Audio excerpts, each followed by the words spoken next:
Hello and welcome back to Focus Atlanta. Thanks so much for continuing to watch.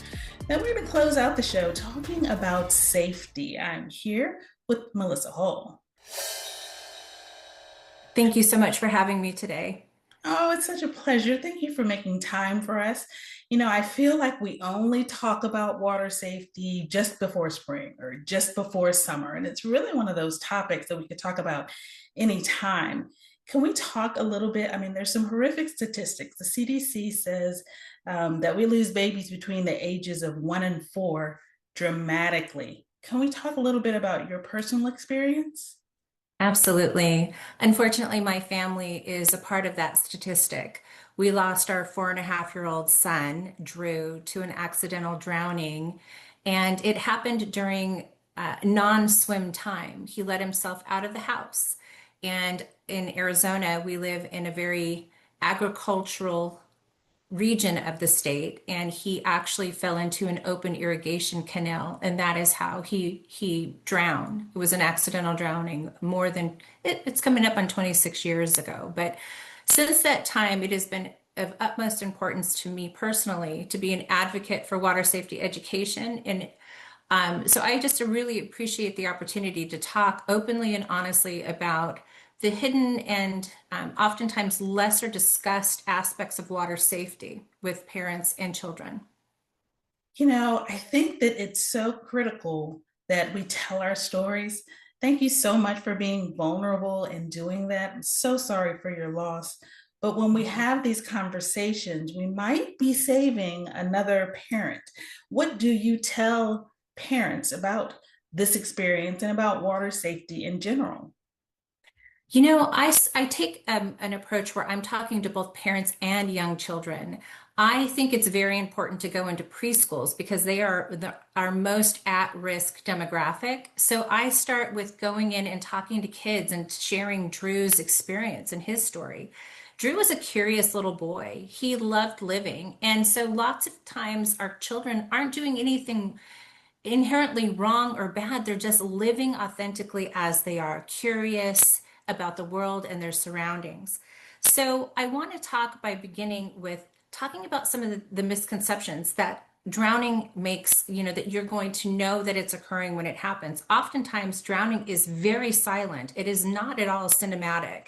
You're not going to hear a yell or a scream or a plea for help. Oftentimes, what happens is a child can lose consciousness in under 30 seconds. It can only because the body will shut down to preserve oxygen.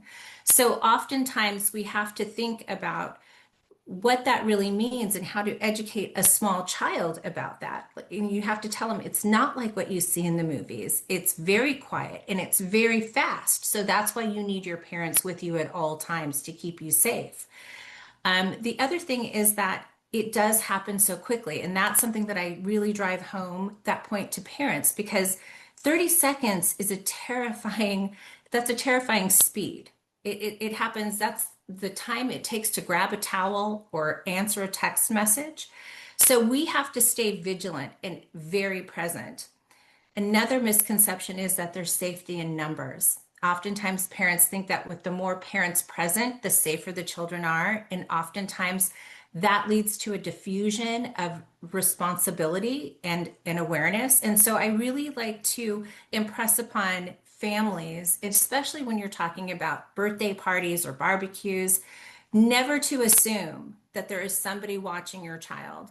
The best approach, in my opinion, is to have a designated water watcher. And that water watcher needs to be identifiable with either a lanyard and a whistle or a special colored shirt so that the children know who is present for them at all times. And also, it is incumbent upon the parents to not overwhelm your water watcher by giving them 5, 10 children. It's really about numbers. And so I always recommend no more than 3 to every 1 water watcher.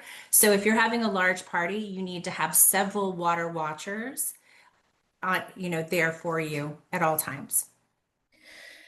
Well, give us a little history, give us a little insight about the book. What is Dear Drew?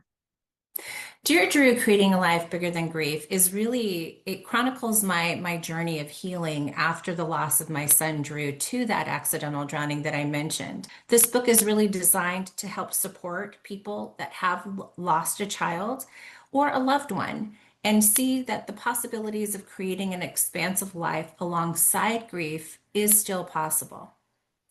Melissa, thanks so much for coming on the show. Thank you for being so vulnerable and telling your story. It was a pleasure to meet you. Thank you for having me. Absolutely. And thank you guys for watching this segment of Focus Atlanta. Please take the opportunity to go to the website, get the book, get the tips that you need to keep you and your family safe around water during the spring and summer months and all year round. Thanks, guys, for tuning in to this week's episode of Focus Atlanta. I hope to see you next week here on CBS Atlanta.